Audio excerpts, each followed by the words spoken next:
एक सवाल है और ये सवाल सिर्फ छत्तीसगढ़ की सरकार से नहीं है, पूरे समाज से, पूरी सोसाइटी से। आखिर बेटियां जाएं तो जाए कहां? खेत में जाए तो दरिंदे, सड़क पर चले तो दरिंदे, घर पर रहे तो डर, बाहर निकले तो डर। और हर घटना के बाद वही बयान, अपराधियों को गिरफ्तार कर लिया गया। लेकिन सवाल ये है कि गिरफ्तारी अपराध होने के बाद क्यों होती है?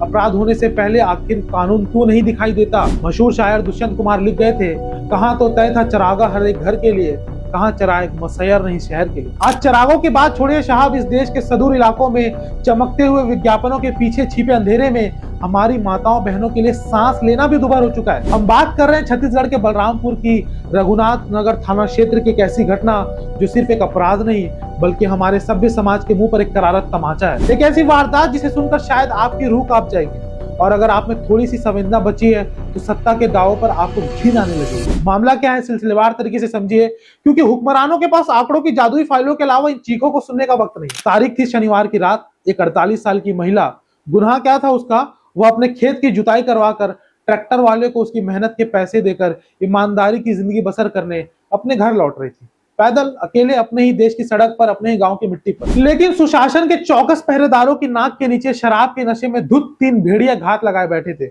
उम्र इनकी महज 20 से 25 साल। नई उम्र के ये लड़के जिन्हें देश का भविष्य कहा जाता है, यूथ पावर कहा जाता है, वे अंधेरे में साक्षात काल बनकर खड़े। उन्होंने उस महिला को जबरन सड़क से उठाया, चीखने चिल्लाने का मौका तक नहीं दिया। घसीटते हुए सड़क किनारे एक सुनसान खेत में लेके गए और वहां जो हुआ वह दरिंदगी की सारी हदें पार कर गई। उन दरिंदों ने उस महिला की आबरू उसी की साड़ी से उसके हाथ पैर बांध दिए, उसका मुंह बंद कर दिया और बारी बारी तीनों ने सामूहिक दुष्कर्म किया। और बात यही नहीं रुकी, वासना जब वहशीपन की पराकाष्ठा पर पहुंचती है तो इंसानियत दम तोड़ देती है। उन जाहिलों ने, उन भेड़ियों ने वारदात को अंजाम देने के बाद पीड़ित के ऊपर पेशाब किया। हाँ, आपने सही सुना।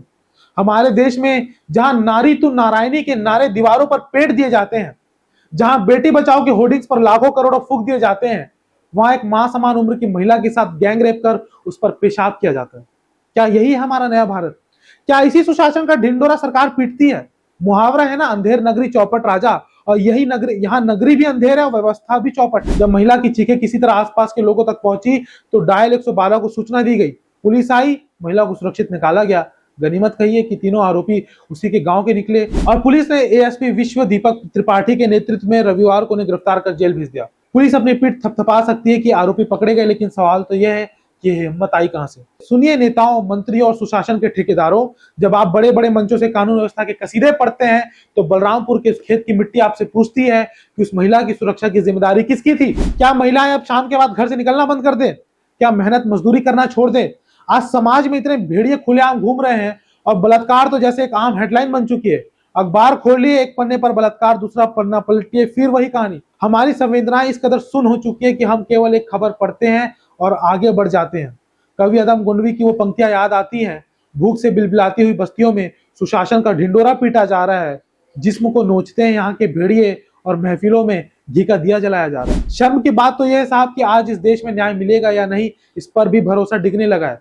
आरोपी जेल तो चले गए, लेकिन क्या उन्हें ऐसी सजा मिलेगी जो मिसाल बनेगी, या फिर सालों साल तारीखों पर तारीख चलती रहेंगी? कोर्ट कचहरी के चक्कर काटते काटते उस पीड़िता की बची कुछ जिंदगी भी नर्क बन जाएगी। ये जो 20-25 साल के लड़के इस कदर जहरीले और वहशी हो रहे हैं, यह इस बात का सबूत है कि हमारी व्यवस्था, हमारा समाज, हमारी सोसाइटी, हमारे मूल्य, हमारी नैतिक शिक्षा पूरी तरह फेल हो चुकी है।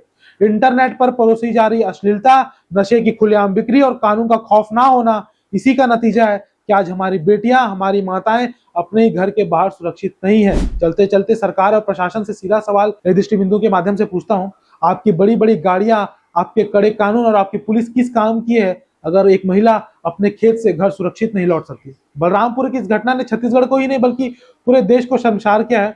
अब खोखले आश्वासनों से काम नहीं चलेगा गुरु। इन भेड़ियों को ऐसी सजा मिलनी चाहिए कि अगली बार किसी महिला की तरफ आंख उठाने से पहले इनकी रूह कांप जाए। आपकी इस मामले पर क्या राय है, कमेंट बॉक्स के माध्यम से जरूर बताना। वीडियो को शेयर करें ताकि इन हुक्मरानों तक ये खबर पहुंचे। मिलते हैं किसी अगली खबर के साथ। बने रहिए नई दृष्टि बिंदु पर। जय हिंद, जय जवाहर, जय छत्तीसगढ़।